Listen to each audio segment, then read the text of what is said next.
എല്ലാവർക്കും നമസ്കാരം. എൻ്റെ പേര് നിതിൻ. ഇന്നത്തെ വീഡിയോയിൽ ഒരു സ്കൂൾ നഴ്സും എക്സാം റിലേറ്റഡ് ആൻസൈറ്റി എക്സ്പീരിയൻസ് ചെയ്യുന്ന ഒരു സ്റ്റുഡൻറ്റും തമ്മിലുള്ള റോൾ പ്ലേ നമുക്ക് ഡിസ്കസ് ചെയ്യാം.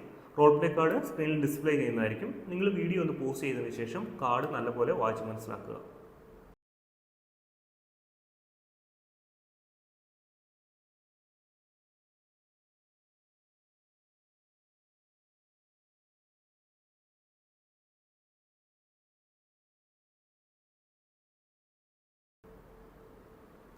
I hope you have gone through the card.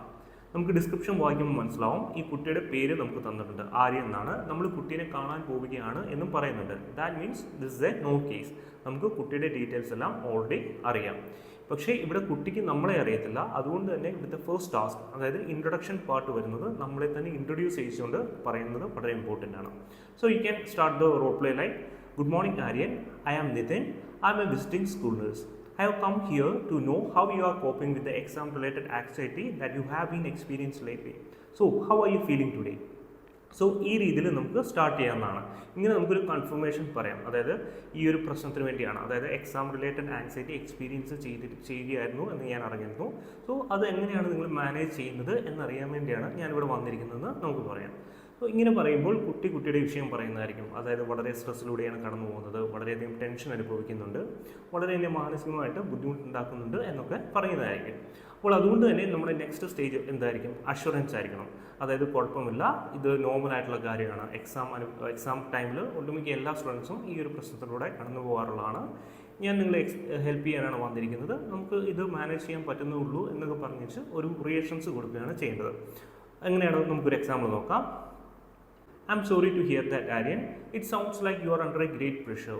Let me tell you that it's quite normal to experience stress during exam time, and you are not alone in this. Many students go through similar experience before their exam, and it is quite manageable. You don't have to worry. Right now, I am here with you, and we can together work out a plan to overcome the current situation. How does that sound? So ഈ രീതിയിൽ ഒരു assurance കൊടുക്കുക. നമ്മളിങ്ങനെ പറയാൻ നേരത്ത് how does that sound എന്ന് ചോദിക്കുന്നില്ല. അതായത് ഇതെങ്ങനെയുണ്ട്, ഈ ഒരു ഐഡിയ എങ്ങനെയുണ്ട്, നമ്മൾ ഒരുമിച്ച് ഒരു പ്ലാൻ വർക്ക്ഔട്ട് ചെയ്ത് ഇതിനെ ഓവർകം ചെയ്യാം എന്നുള്ളൊരു പ്ലാൻ എങ്ങനെയുണ്ട് എന്നാണ് നമ്മൾ ആര്യനോട് ചോദിക്കുന്നത്. അപ്പോൾ ആ കുട്ടി റെസ്പോണ്ട് ചെയ്യുന്നത് എങ്ങനെയായിരിക്കും? പോസിറ്റീവായിട്ട് തന്നെയായിരിക്കും. അതായത് okay, I am ready for that എന്നായിരിക്കും. സോ ഇവിടെ നമ്മളൊരു കുട്ടിയോടാണ് സംസാരിക്കുന്നത്. അതുകൊണ്ട് തന്നെ നമ്മൾ വളരെ എൻകറേജിങ്ങും മോട്ടിവേറ്റിംഗും ആയിരിക്കണം. അപ്പോൾ കുട്ടി ഇങ്ങനെ ഒരു വില്ലിങ്നെസ് അറിയിക്കുമ്പോൾ നമുക്ക് എന്ത് പറയാൻ പറ്റും? I appreciate your willingness, Aryan. It takes a lot of courage to seek medical assistance to overcome stress. And I am really proud of you. You are a brave kid. ഇങ്ങനെ നമുക്ക് പറയാവുന്നതാണ്.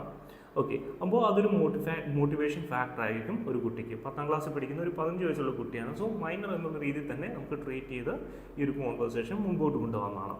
ഇനി next stage വരുന്നത് എന്താണ്? Information കളക്ഷനാണ്. കുട്ടിയുടെ പ്രശ്നങ്ങൾ വിശദമായിട്ട് നമ്മൾ ചോദിച്ച് മനസ്സിലാക്കുകയാണ്. അപ്പോൾ നമുക്ക് എങ്ങനെ ഇത് സ്റ്റാർട്ട് ചെയ്യാം? To get a clear picture of what you are going through, shall I ask you some questions എന്ന് നമ്മൾ പെർമിഷൻ വാങ്ങിക്കണം ചോദ്യങ്ങൾ ചോദിക്കുന്നതിന് മുമ്പേ. അപ്പോൾ തീർച്ചയായിട്ടും കുട്ടി പെർമിഷൻ തരുന്നതായിരിക്കും. ഇനി ഇൻഫോർമേഷൻ കളക്ഷനിലോട്ട് വരാൻ നേരത്ത് ഇതിന് മുൻപത്തെ വീഡിയോയിൽ നമ്മൾ ഡിസ്കസ് ചെയ്യുന്നുണ്ട്, always start with open ended question. Open ended question എന്ന് പറയുമ്പോൾ ഒരു യെസ് ഓർ നോ അല്ലെങ്കിൽ ഒരു വൺ വേർഡ് ആൻസർ പ്രതീക്ഷിച്ചിട്ടുള്ളൊരു ക്വസ്റ്റ്യൻസ് ആയിരിക്കത്തില്ല.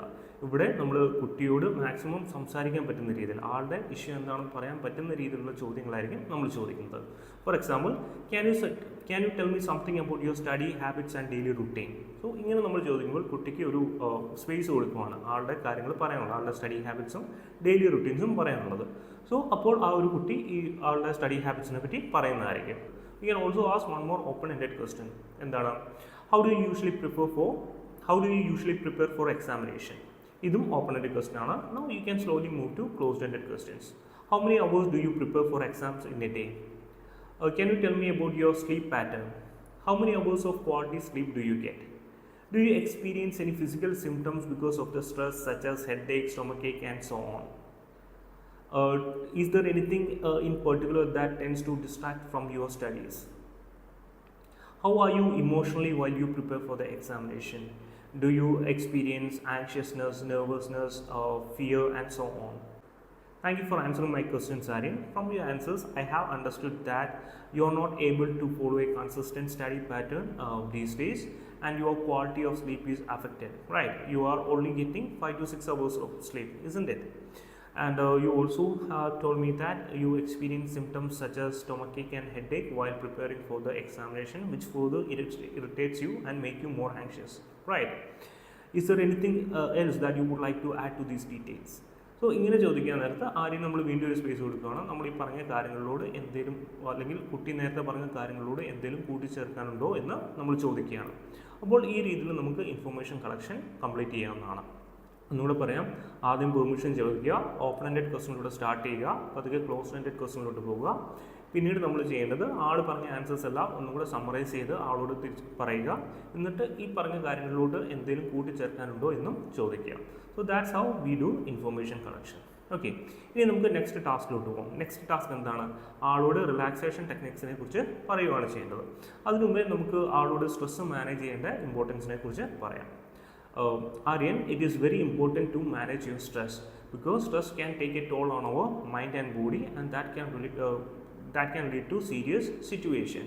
And for that, there are certain activities called relaxation techniques you can try. Have you tried any of the relaxation techniques? ഇങ്ങനെ ചോദിക്കാവുന്നതാണ്, ഏതെങ്കിലും relaxation techniques ഇതിനു മുമ്പ് ചെയ്തിട്ടുണ്ടോ? അപ്പോൾ കുട്ടി നോ എന്നായിരിക്കും പറയാൻ പോകുന്നത്. സോ അപ്പോൾ നമുക്ക് റിലാക്സേഷൻ ടെക്നിക്സ് എന്താണെന്ന് ആര്യനോട് പറയാം. Relaxation techniques involves activities such as deep breathing exercises, yoga and mindfulness. These are activities that you can perform at any time, anywhere, and it does not require any specialized training or any equipment. So, shall I explain you how to do these activities, Aryan?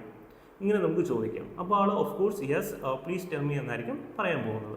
അപ്പോൾ ഇനി നമുക്ക് deep breathing exercise എന്താണെന്നും mindfulness എന്താണെന്നും ആര്യനോട് പറഞ്ഞു കൊടുക്കാം. Deep breathing exercise involve taking deep and slow breath from your diaphragm rather than breathing with your heart. It helps to activate your relaxation response of the body, which will help to manage your stress level. Are you following me, Aryan? So, ഇങ്ങനെ ഒരു checking for understanding നടത്താം. Then അതിനുശേഷം mindfulness എന്താണെന്ന് പറഞ്ഞു കൊടുക്കാം. Mindfulness, on the other hand, is focusing your mind on the present moment. And if you find that your mind is wandering to any other place like vast memories or future anxiety, you can bring back your focus to the present moment. And by daily practicing these techniques, it will help to improve your focus and it will lessen your distraction. So you can practice this, and with a few days of practice you will be able to do that and improve your focus to more than maybe 3 or 5 minutes. Okay, so is it clear for you? ഈ രീതിയിൽ നമുക്ക് mindfulness എന്താണെന്നും ആര്യന് പറഞ്ഞു കൊടുക്കാവുന്നതാണ്. അപ്പോൾ ഇത്രയും പറഞ്ഞതിന് ശേഷം നമുക്ക് ആളോട് ചോദിക്കാം, is there anything that you want to ask me or is there anything that is concerning you എന്നുള്ള രീതിയിൽ ചോദിക്കാം. അപ്പോൾ ആൾ നോ എന്നായിരിക്കും പറയുന്നത്. ഇനി നമുക്ക് നെക്സ്റ്റ് ടാസ്കിലോട്ട് പോകാം. അതെന്താണ്? ബാലൻസ്ഡ് ലൈഫ് സ്റ്റൈലിനെ പറ്റി ആളോട് പറഞ്ഞു കൊടുക്കുകയാണ്. അപ്പോൾ നമുക്കതെങ്ങനെ പറയാം? Aryan, there are some tips I would like to give you for maintaining a balanced lifestyle that will aid you to go through the exam time smoothly. So, shall I tell you those? ഇങ്ങനെ പറഞ്ഞിട്ട് നമുക്ക് ആളോട് balanced life style എങ്ങനെ maintain ചെയ്യാമെന്ന് പറഞ്ഞു കൊടുക്കാൻ സാധിക്കുന്നതാണ്. It is very crucial for maintaining a balanced lifestyle for physical and mental well-being. First of all, focus on taking nutritious food items such as fruits, vegetables, whole grains and lean proteins. Secondly, try to get quality sleep of 7 to 9 hours every day, and you can get that by maintaining a sleeping schedule consistently over time. You can also try some tips for that, such as avoiding watching television or being exposed to blue screen before you go to bed. You can also spend some time doing relaxation techniques at night time to get good sleep. Other ways involve starting some physical activities such as playing game, going for a walk, or yoga and exercises, and that will really help you to manage the stress level. Lastly, I would like to tell you to take a break in between study time and spend that time in connecting with your friends and family, and they will provide you enough emotional support to overcome any problem that you may face during your exam time. So, will you be able to try these measures, Aryan? So, ഈ രീതിയിൽ നമുക്ക് ആളോട് അതും പറഞ്ഞു കൊടുക്കാവുന്നതാണ്. So last task എന്താണ്? ആളുടെ stress level track ചെയ്യാനും എന്തെങ്കിലും ബുദ്ധിമുട്ട് ഫീൽ ചെയ്യുകയാണെങ്കിൽ ഫോളോ അപ്പ് ചെയ്യാൻ മടിക്കരുത് എന്ന് പറയാനുമാണ് ലാസ്റ്റ് ടാസ്ക് പറയുന്നത്. സോ ആ ഒരു ടാസ്ക് പറഞ്ഞുകൊണ്ട് നമുക്ക് കൺക്ലൂഡ് ചെയ്യുന്നതാണ്. Aryan, before concluding our conversation, I would like to tell you to keep a track on your stress level in the coming days. If you find that you are feeling any kind of difficulties emotionally, or if you are too much stressed out, please don't hesitate to contact me. I am here to help you, and we can together work out some plan or measures to resolve that issue. I wish you all the best for the upcoming examination. So ഇങ്ങനെ നിങ്ങൾക്ക് പറഞ്ഞ് ഈ ഒരു conversation end ചെയ്യാവുന്നതാണ്. So ഇത്രയും നിങ്ങൾ detail ആയിട്ട് പറയുമ്പോൾ തന്നെ നമുക്ക് 5 മിനിറ്റ് കവർ ചെയ്യാവുന്നതാണ്. എന്നിട്ടും ടൈം എവിടെയെങ്കിലും മിച്ചം വരുവാണെങ്കിൽ ഒന്നും കൂടെ സമ്മറൈസ് ചെയ്യുക. ഏതൊരു പോയിന്റ് ബാലൻസ്ഡ് ലൈഫ് സ്റ്റൈലിൻ്റെ കാര്യമോ അല്ലെങ്കിൽ ആ റിലാക്സേഷൻ ടെക്നിക്സിൻ്റെ കാര്യമോ ഒന്നും കൂടെ ഒന്ന് ഷോർട്ടായിട്ട് സമ്മറൈസ് ചെയ്യുകയാണെങ്കിൽ നമുക്ക് ആ ഒരു ടൈം ഫില്ല് ചെയ്യാവുന്നതാണ്. I hope this video will be helpful for you. നിങ്ങൾക്ക് ഏതൊരു പെർട്ടിക്കുലർ റോൾ പ്ലേ, ഏതൊരു പെർട്ടിക്കുലർ സെറ്റിംഗ് നടക്കുന്നോ അല്ലെങ്കിൽ ഏതൊരു പെർട്ടിക്കുലർ കണ്ടീഷന് മേലിലോ ഉള്ള റോൾ പ്ലേ കാർഡ് ഡിസ്കസ് ചെയ്ത് കാണണമെന്ന് ആഗ്രഹമുണ്ടെങ്കിൽ കമൻറ്റ് സെക്ഷനിൽ പറയാവുന്നതാണ്. I will definitely go through it. അതുപോലെ തന്നെ നെക്സ്റ്റ് സ്പീക്കിംഗ് വീഡിയോയിൽ തീർച്ചയായിട്ടും ആ ഒരു ടോപ്പിക്കിനെ പറ്റി വീഡിയോ ചെയ്യുന്നതായിരിക്കും. Thank you.